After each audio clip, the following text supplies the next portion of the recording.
An American ferry in Havana Harbor. The first ship from the United States in almost half a century. At almost the same time, U.S. President Barack Obama reaches the small island nation. And it's a historic opportunity to engage directly with the Cuban people and to forge new agreements and commercial deals, to build new ties between our two peoples, and for me to lay out my vision for a future that's brighter than our past.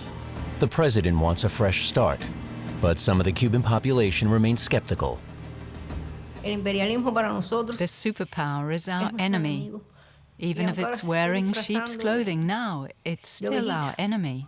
The ship brings tourists from the United States to Cuba, but the sight also awakens the memory of a time more than 60 years ago in the viewers.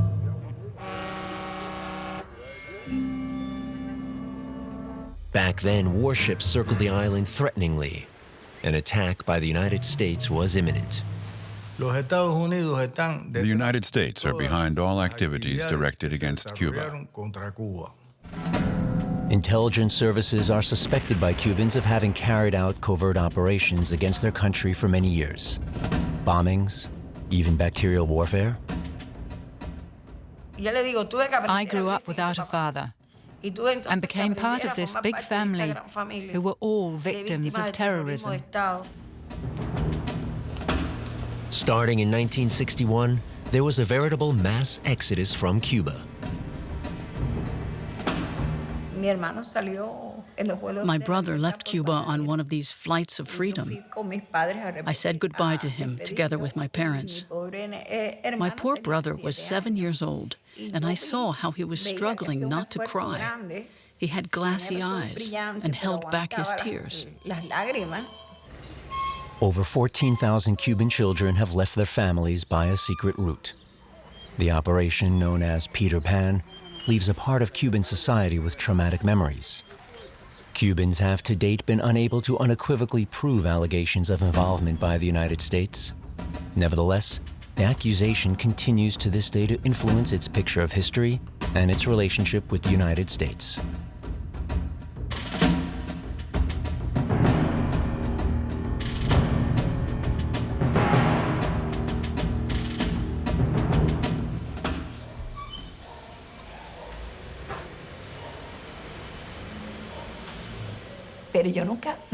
I just could not understand how my parents were able to say goodbye to my brother. He was still so small and vulnerable. My parents were so loving and good, responsible parents, which is why I simply could not understand it.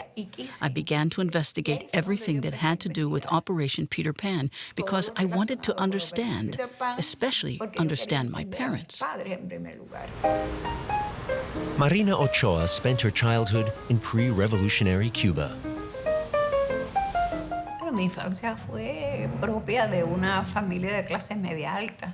My family was part of the upper middle class. My father was a judge and owned several homes. I was a spoiled child, like everyone in my class. Mimada, como todas las de mi clase, la burguesía de Holguín era una burguesía que procedía. The attitude of my family was shaped by their wealth. Y la idiosincrasia era de ese mismo tipo, o sea, era racista. They were racist, sexist, white, and very reactionary. Blanca y muy reaccionaria. Cuba was originally a Spanish colony. It didn't have any gold or silver, but it became the transshipment point where Spanish ships from the rest of the Americas would come together in order to cross the Atlantic. And so it became a shipping center, and strategically was very important. In the 19th century, Cuba became the world's foremost producer of sugar, and the whole Cuban economy became focused around the production of this one commodity. American warships in Havana's harbor, 1940.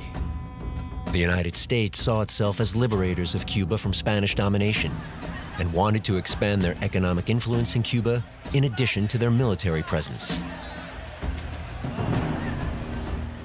El modo de vida norteamericano prácticamente lo había asumido. The American way of life went over to the ruling class. I went to a North American school.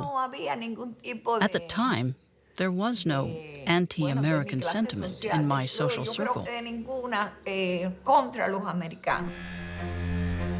At the time, American companies in Cuba had a lot of influence on relations between the two countries. The price of wood, sugar, and tobacco was dictated by the companies. Fulgencio Batista had been the leading power in Cuba for over 2 decades. At first a ray of hope for the poor, he later goes down in history as a brutal dictator. Supported by the United States, Batista was responsible for corruption, persecution, and nepotism. He stuffed his own pockets with millions. Carmen Valdivia has lived in Miami for many years. She was born in Batista's time. The boxes we see are from her last exhibition on Operation Peter Pan. This is, we used to have once a year, we used to have these parties, and they would have these dresses custom made. I mean, the shoes, you would go to a shoe place where they would make the shoes custom for you. They were red. Then this is me here and my sister. Okay. And this cousin is in Puerto Rico, so I see him all. And this is my family, my grandmother and my aunts and uncles that I never saw again. At the time, the island was one of the more developed countries of Latin America. But it was a bad time for the ordinary workers and their families. They had neither sufficient education nor a good income. In the early 50s, there was an uprising of the people against Batista. The leader of the revolution was a descendant of Spanish immigrants, Fidel Castro, the declared opponent of the rich in the country. He built an army of volunteers who were preparing to overthrow the government. In the underground, the charismatic leader Castro became a figure of hope, especially among the rural population. La Revolución Cubana puso fin a una relación. The Cuban Revolution ended a very close relationship between the Cuban oligarchy that ruled the country and the North American transnational companies that they served. This Cuban upper class imagined it was part of America. In 1959, the dictator Batista was overthrown, and Fidel Castro came to power. His triumph initially triggered great enthusiasm amongst the population. Most people did not anticipate the radical changes that were to come under Fidel Castro.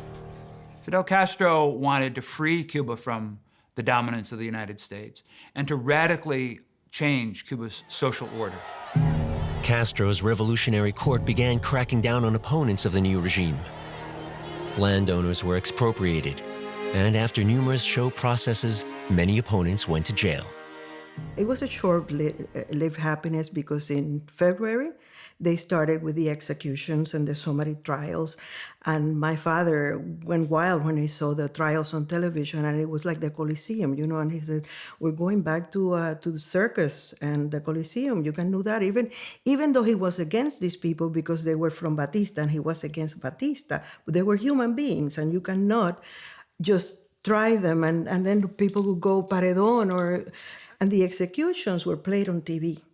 And it was just, I used to, we were very Americanized. We would watch Rin Tin Tin and all kinds of American programs, and all of a sudden we were watching executions.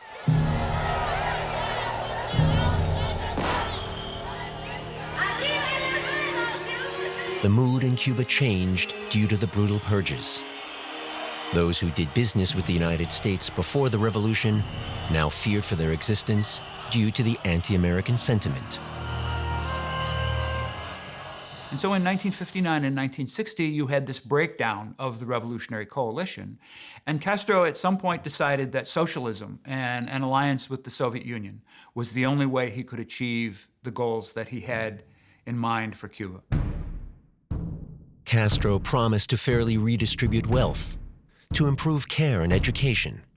Socialism was supposed to fundamentally change life for everyone, an ideal for which not all the revolutionaries had fought.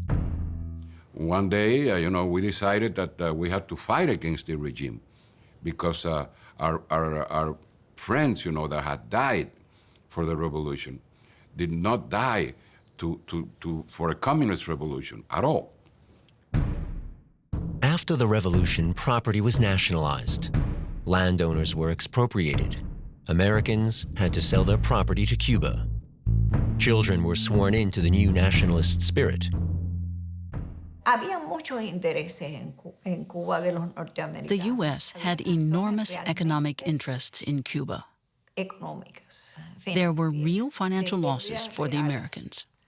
de propiedades. But the revolution was important because the population was starving and illiteracy levels were high. The people who had died for the revolution wanted to change this. Ofrendaron 20,000 muertos. So by definition, the revolution had to be anti-American. As soon as the Americans understood that, and it was only a few months after the revolution, they said, we have to get rid of Fidel. We have to get rid of the revolution. And the only way we can do it is to make it official policy. And the CIA and the State Department came out with statements saying, here is how we are going to end the revolution. We are going to impose an embargo. The embargo of the superpower had far-reaching consequences for the small island. Trade agreements were overridden. American refineries were closed. Cuba would starve. The aim was to mobilize the Cuban population against Castro, but the insurgency didn't happen. The United States also had a plan to invade. The military action was intended to overthrow the Cuban government with the help of Cuban exiles. In the history of both countries, this is known as the Bay of Pigs invasion. Well, during the Bay of Pigs, we were part of the groups that went in ahead of the invasion to work with the internal resistance, and that's what we concentrated in at the time. So we participated in passing intelligence to the United States and working with the resistance internally. Unfortunately, we all know the failure of the Bay of Pigs, the lack of support that we got. Brigade fought with tremendous courage, but they ran out of ammunition because all the ammunition they had was those that they landed with. They fought for 3 days like lions. The invasion failed. The attack from the sea was not able to retreat. Castro had an easy time of it. The invading forces lost, having to fend for themselves. When that failed, the CIA continued with paramilitary attacks, but they were more aimed at sabotage, at damaging the Cuban economy, because it was clear that the only way to overthrow the Cuban government by direct military force would be a U.S. invasion, and President Kennedy was not willing to do that. The world was now watching how Cuba allied with the Soviet Union, and Russian nuclear missiles were stationed in Cuba. Negotiations between Russia and the United States prevented a Third World War. At a press conference in 1962, President John F. Kennedy announced the withdrawal of Russian medium-range missiles. The CIA made contact with Cubans who opposed a socialist Cuba. By 1960, the Americans had decided to take the fight against Fidel Castro underground. The beginning of an incredible operation. I think Operation Pedro Pan begins as a program to get the children of the underground out of Cuba. That is, people who had initially supported the revolution and then for a series of reasons, including the lack of democracy and elections and the repression, felt that they had to make another revolution. And they wanted to be able to fight without having to worry about their children. The children of Castro's opponents also arrive in Miami with the help of the United States government. The feeling in Cuba later is that the U.S. only supported those who needed help for one reason. Cuba will be discredited by the emigration of the Peter Pan children. The initiative was carried out solely as a propaganda stunt. The revolution closed all schools for restructuring. And for 8 months, there were no schools, public or private. And so they rewrote the books and everything else. They changed history, rewrote the books, and opened the schools again after 8 months. And then they had to teach Leninist, Marxist indoctrination. The idea of a socialist people was taught in schools, and Castro's promise was true: education for everyone. Compañeros visitantes, el Círculo Provincial de Pioneros. Comrade visitors, the Camagüey Pioneer Camp Camilo Cienfuegos welcomes you most cordially. We wish that you have a pleasant time among us. Pioneers for communism. We will be like Che. The repression in Cuba becomes very, very intense.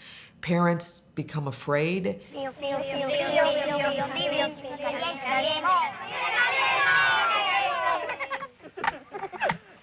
Uniéndole el cierre cerrojo en su soporte.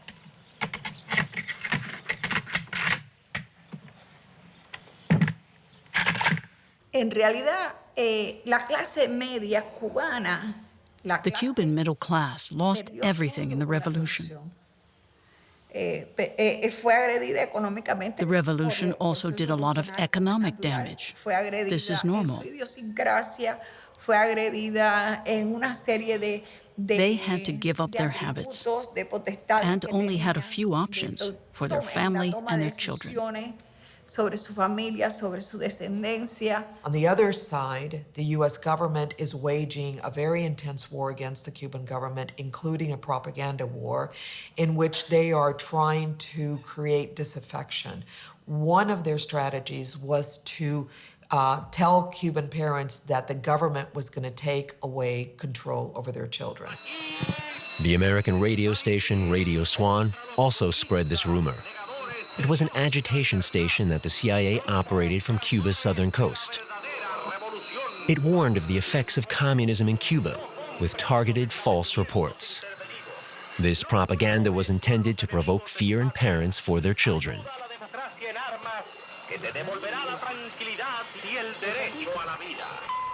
The spread of these rumors that were designed to get Cubans to send their children to the United States, and which has come to be known as Operation Peter Pan, was a conscious policy of the United States government, implemented by the Central Intelligence Agency as part of this overall plan that they had of covert operations against Cuba to try to undermine Castro's government. It seems that with the operation of Peter Pan, humanitarian and anti-communist motives have merged. A fake law starts to circulate. A esos efectos, por encargo de la CIA, Álvaro Fernández. To this end, on behalf of the CIA, Álvaro Fernández wrote a fake that looked like a Cuban government paper and that was spread throughout the country. Agents and Catholic priests are said to have distributed the fake document, in which was stated that, from the time of coming into force, the education of those under 20 years of age would be carried out by the Cuban state in the towns. Cuban parents were absolutely terrified that this was true. And the document itself was quite official looking, and it showed that it was from Fidel Castro, and it looked really official, but it was never signed. But the parents looked at it and said, well, this must be true. And they were able to be convinced that it was better to send their children out of the country for their safety without any idea what type of life these kids were going to have in the United States. Voluntarily or involuntarily, parents part with their children. Carmen Valdiva is one of those who was taken to the airport by her parents. They only allowed one parent in the airport, so he decided that my mother should be the one to go to the airport with us. And so I went down, and he was in the sidewalk. He had a car waiting, a taxi waiting for my sister and for myself and my mother. And we said goodbye to him, and it's the hardest thing I have ever done in my life, was say goodbye to my father in the street.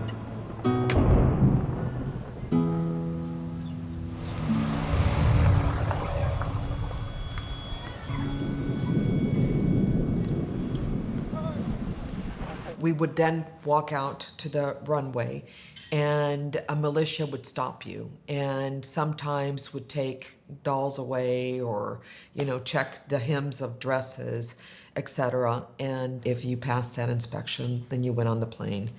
At least in my case, they tried to take my doll away, and I was very abrupt and got to keep it.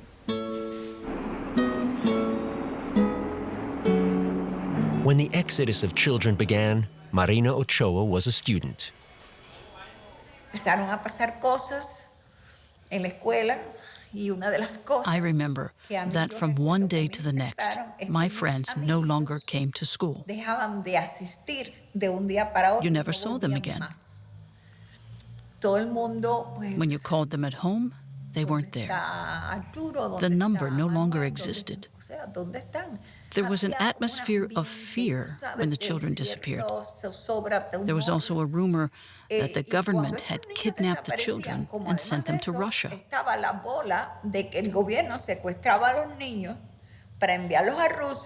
In Russia, children are said to be put in uniforms and sent throughout the world as party soldiers, a rumor which seems to confirm the Church's fear of communism. Historian Leo Grand harbors a suspicion that, by request of the relevant authorities, has not been commented upon. And the CIA and the Cuban Catholic Church and the US Catholic Church conspired together not only to propagate this rumor, but then to facilitate people sending their children to the United States.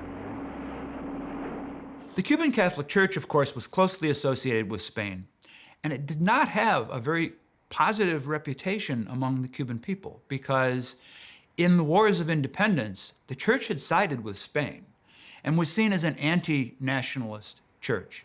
The other reason that the Cuban Catholic Church was not nearly as influential as the Catholic Church in many other Latin American countries was because such a large proportion of the Cuban population were former slaves.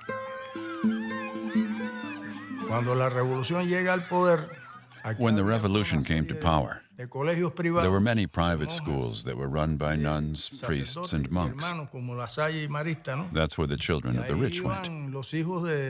In the religious schools, there were no black or mixed-race children. After the revolution, the composition of classes changes in favor of disadvantaged children. We have to remember this is the height of the Cold War, in which not only the US government is fighting communism, there's the communist scare of the 1950s here, but the Catholic Church itself was an institution that had felt threatened by communism, and they had, from the 1930s, doctrines about the evils of communism. Some Catholic clergymen view communism as a diabolical threat.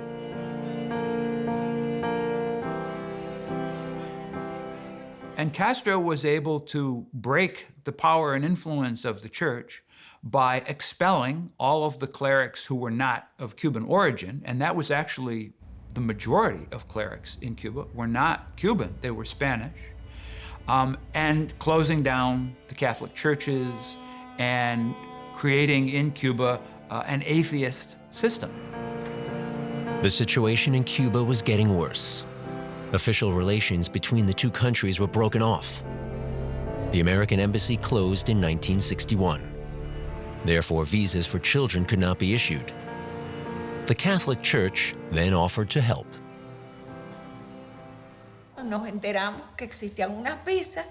We learned that parents could request visas from the churches. Once the priests had issued them, the children could be sent to the United States. The Catholic Church was commissioned by the U.S. government to issue blank checks for the children's departure. Parents trusted the church. Marina Ochoa was supposed to leave the country in this way, but she did not want to be separated from her parents. So she stayed. It was only her little brother who became a victim of the panic-stricken parents.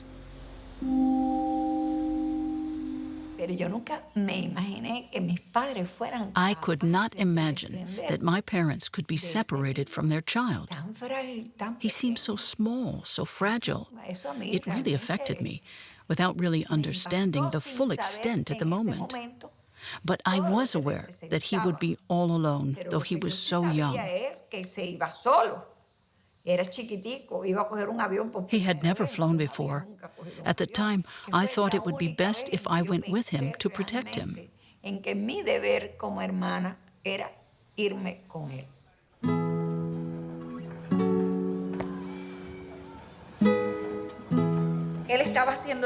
He did his best not to cry, but I saw him, and it was a terrible moment.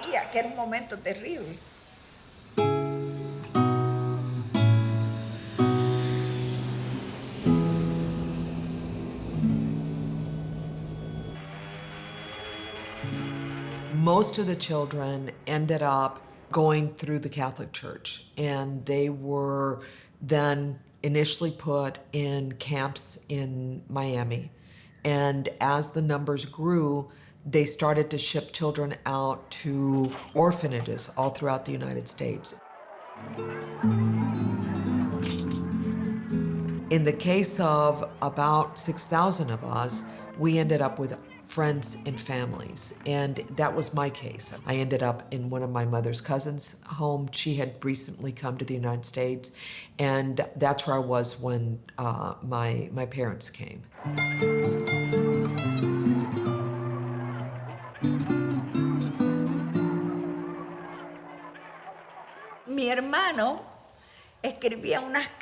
My brother wrote a few letters to my mother in which he only wrote the same words from top to bottom.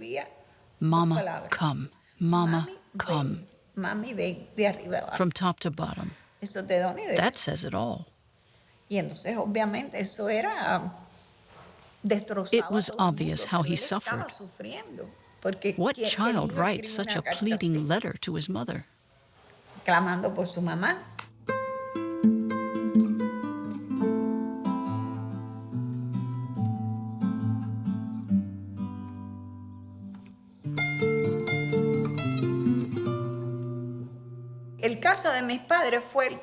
Many dozens of parents were in the same position as mine, who never saw their children again.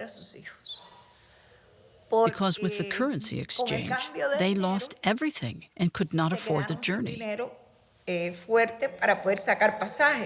I was there for 3 years, waiting for my parents.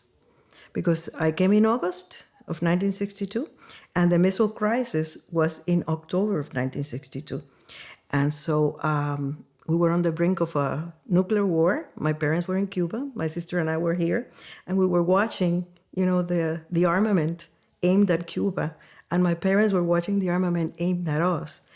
And we thought we would never see each other again. 14,000 children leave their home country during this time. Only a few succeed in resuming contact with their parents immediately after their arrival. Half the children had not been reunited by their parents. At that point, the United States is refusing to let Cubans enter. There were 3 years where Cubans were not let into the United States. For those 3 years, Cuba would not let children go back either. In this time, a Catholic priest spoke to Cuban children in Miami, which was filmed by the United States government for propaganda purposes. Under the sheltering skies of the United States, far from the land where you were born, there is a new society, a new world waiting ahead of you, a homeland that you have to build. And that new homeland, that new world, can only be built with new men. And that is what Cuba is waiting for from all of you.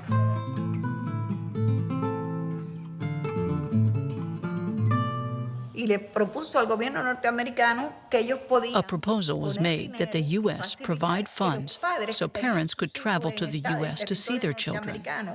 But the U.S. rejected the proposal.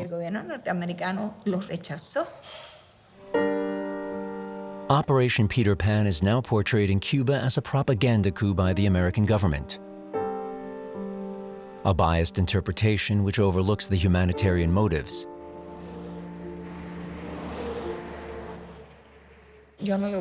My parents and I never saw my brother again. My parents died in 1994, also from grief. After the refugee camps were closed in the late 60s, all trace of some of the children was lost.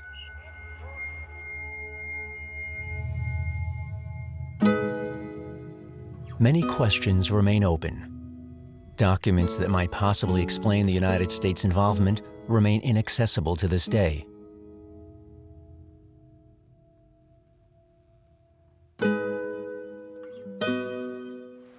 In the aftermath of Operation Peter Pan, the relationship between the United States and Cuba remains difficult. Opponents of Fidel Castro's regime are planning new campaigns against him. The most infamous act of terrorism against Cuba was the bombing of Cubana Airlines in October 1976. It was the first act of air terrorism in the Americas and remains the second worst act of air terrorism after 9/11. But no one knows of this. No one knows of this.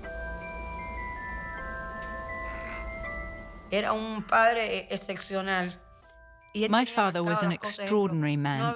Every weekend he was out and about with us. He took us to the fair or to Lennon Park.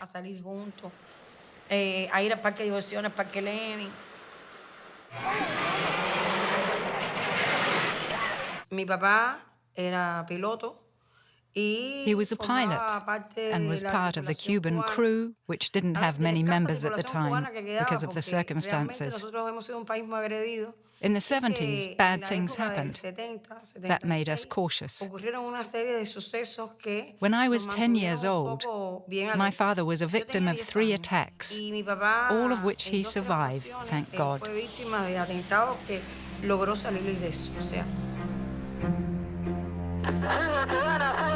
On October 6, 1976, Ana's father, Wilfredo Perez, made an emergency call.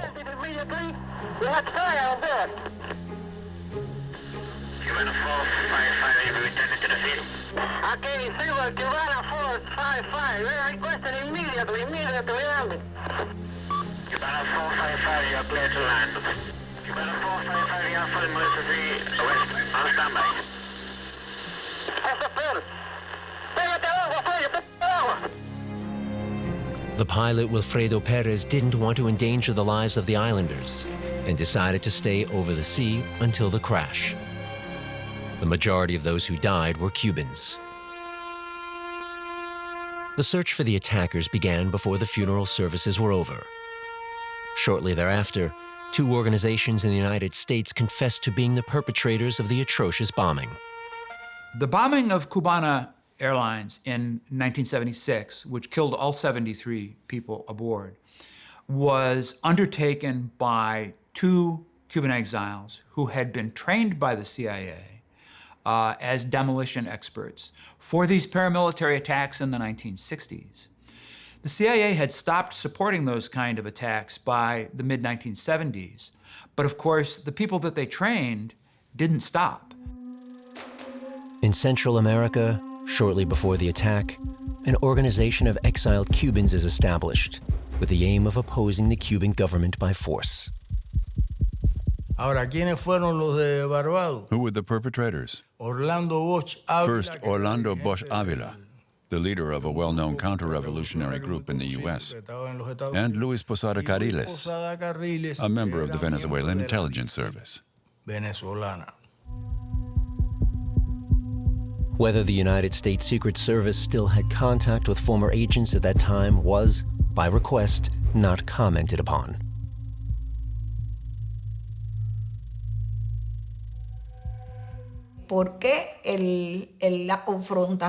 Why should a confrontation between 2 different political systems actually lead to a real war? With bombs, invasions, propaganda, mercenaries, and attacks like the one on the plane.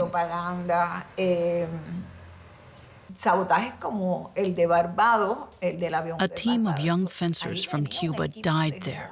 They had just won a tournament.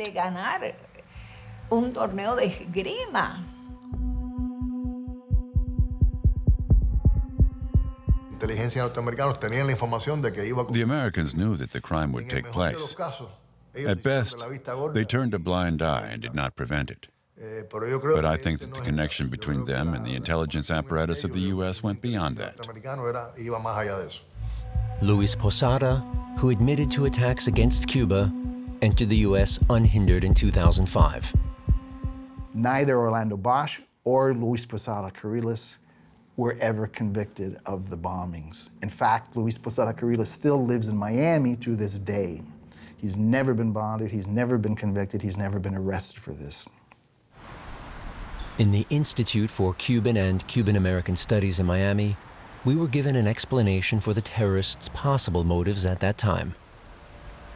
We lost people during the Bay of Pigs, very close friend of ours. We saw the necessities change the thing in our homeland toward a democracy. That thing have motivated us and all the brigade members all through our life. So we felt it was a responsibility for those who died in the same endeavor that we started to liberate Cuba from communism.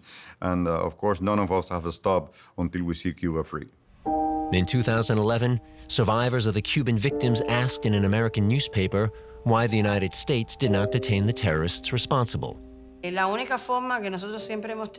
only way to make our problem known, to get international help, was to inform the Americans that they were living next door to terrorists.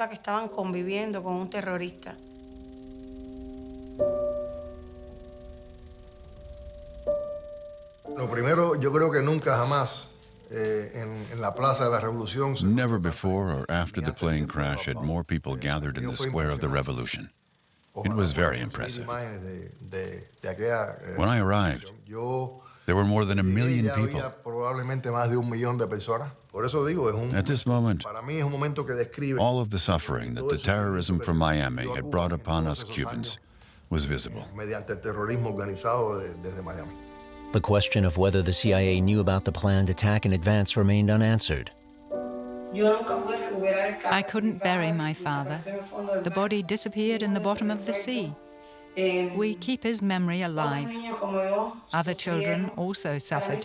It was very painful for me. I'll never forget it.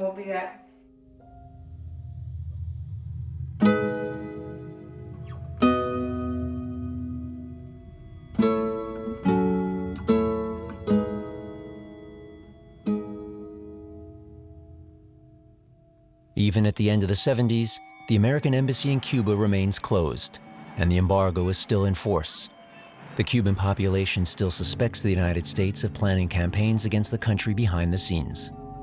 There was a time back in the 1970s during the Nixon administration when it does appear that the United States was involved in spreading in Cuba some bacterial agents that would attack crops to try to do damage to the Cuban economy. Tobacco fields are said to have been contaminated with fungus in order to inflict significant damage on the economy, an accusation to which the United States government has not responded and which remains unproven. Ana has, however, suffered a heavy loss. Here's a photo of her.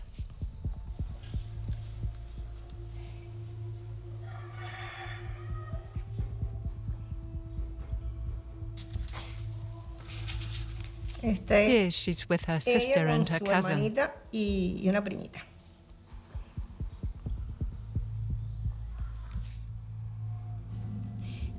a birthday party. A few days later, she died. She woke up with a fever. That was on the 8th of July, 1981. On the 10th of July, my little girl suddenly died. Here you can see the nurse as she cares for the children. There were very small children who were sick. A total of 101 children died. The Cuban professor took the photos at the time. As it turned out, it was the outbreak of an epidemic. Hundreds of thousands fell ill with a mysterious virus. We had to improvise hospitals because we didn't have enough. We had to close schools and turn them into hospitals. Medical experts established that the disease is caused by the dengue fever type 2 virus. This virus is transmitted by mosquitoes.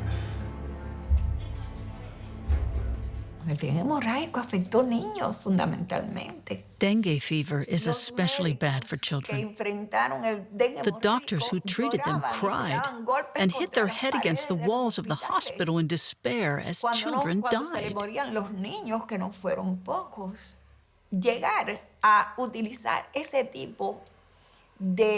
Using this type of weapon against a nation shows that there is something dirty in this society, something corrupt, something rotten.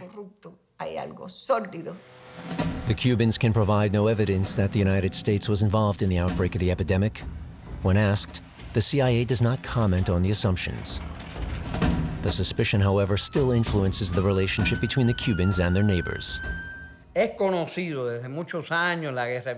been known for many years, since the Vietnam War, that the American military used aircraft to deploy biological warfare agents. That's the only possible explanation for why people who lived so far away from each other were bitten by mosquitoes and infected with dengue type 2.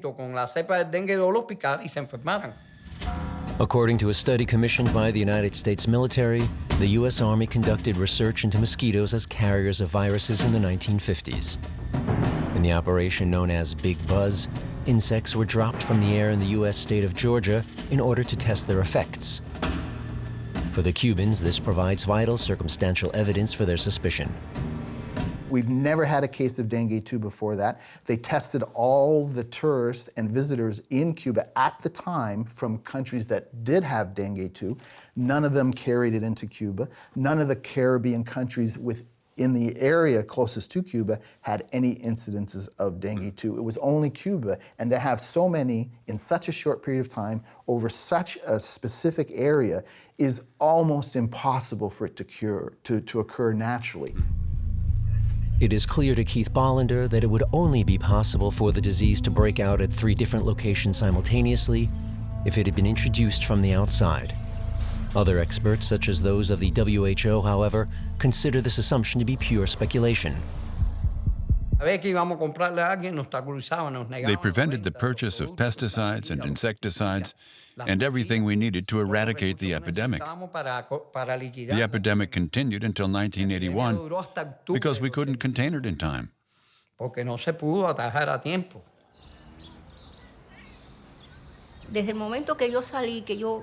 After I buried my daughter, I went to the hospital and left it with my other daughter.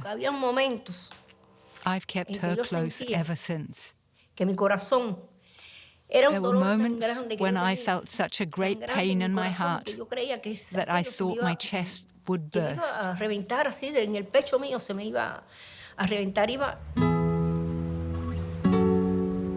It is no longer possible to comprehend the extent to which America prevented the purchase of pesticides to contain the catastrophe.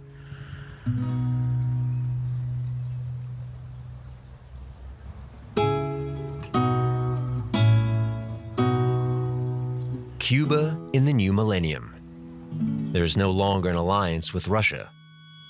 As of 2016, the U.S. trade embargo was still in force and illegal according to the UN General Assembly.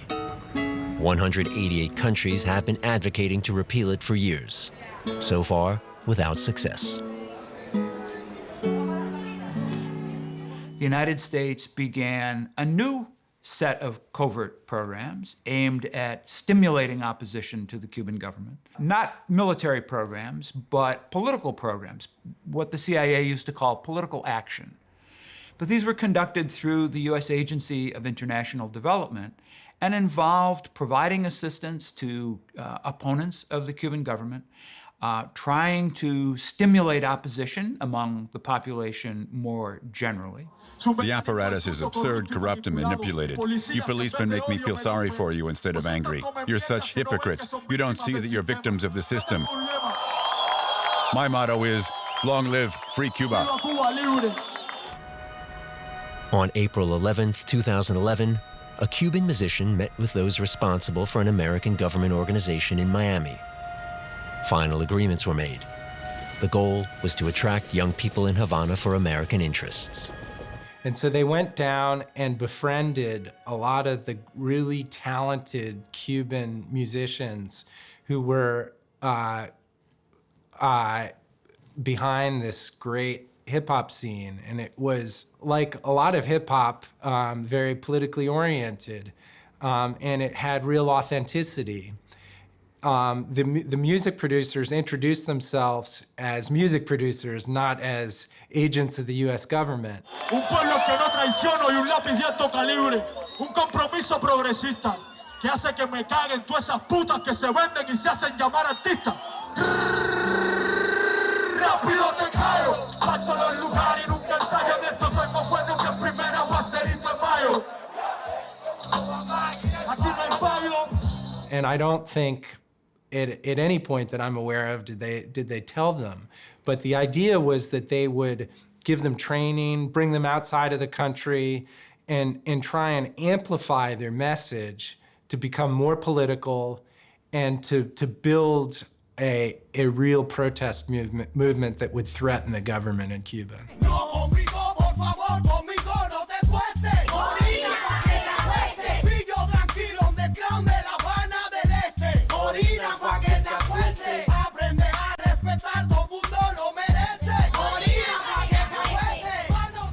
The journalist Desmond Butler revealed the actions of USAID, an American government organization. But the false game of the hired music agents did not spark a counter-revolution among young Cubans and did not overthrow the state power.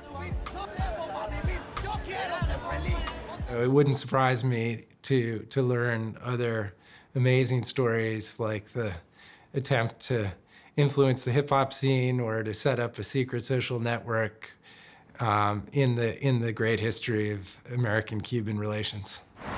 Little Havana, a district in the heart of Miami today.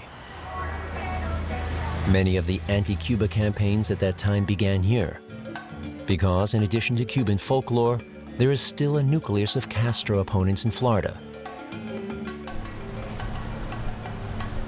The Cuban community demands a high-profile crackdown against the current Cuban government and the continuation of the trade embargo. Another calling the commander-in-chief an accomplice of... Also in relation to the violation of human rights of which they accuse it. There are a lot of older, hardline Cubans here who oppose Castro, oppose Obama and any opening, but there are also a lot of younger people here who say it's time. Carmen Valdivia's crates are packed and ready for her next exhibition about Operation Peter Pan in Miami. The Cuban exile has dedicated her whole life to this topic.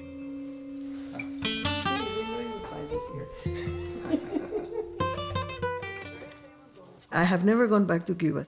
I don't ever, as long as I live, want to see a miliciano. And as long as there are milicianos in the airport in Havana, I'm not going.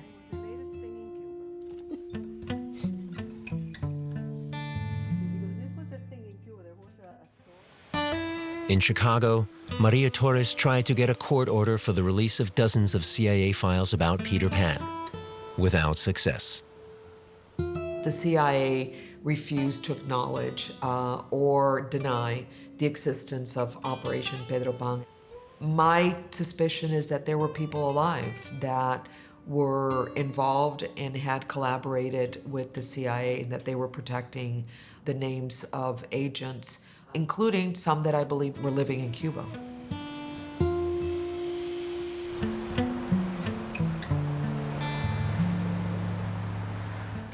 One of the things President Obama said was that it didn't make sense for the United States anymore to be trying to destabilize the Cuban government because we have seen the cost of failed states.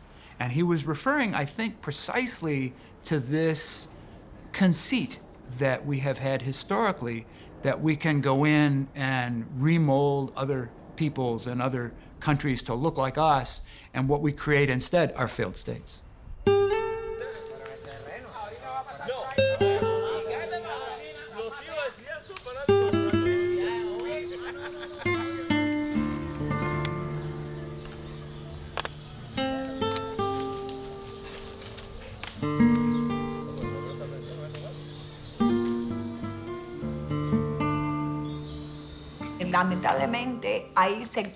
Unfortunately, there are Peter Pan groups in Miami that do not forgive their parents, who see them as perpetrators and feel resentment. But I realized that these parents were victims just as much as the children. They were victims of this terrible, ingenious, and beyond that, even successful manipulation. When the American ferry finally reached the port in Havana, a lot was discussed. A man with a flag spoke the loudest. I'm for a union between the United States and Cuba. I can speak for the people. I'm one of them. The Cuban government and the Cuban people are not the same.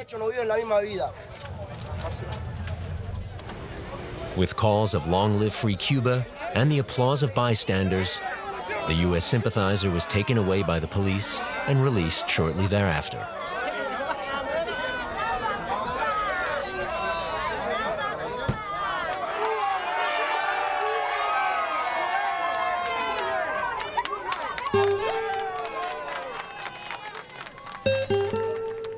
A new generation will determine Cuba's future.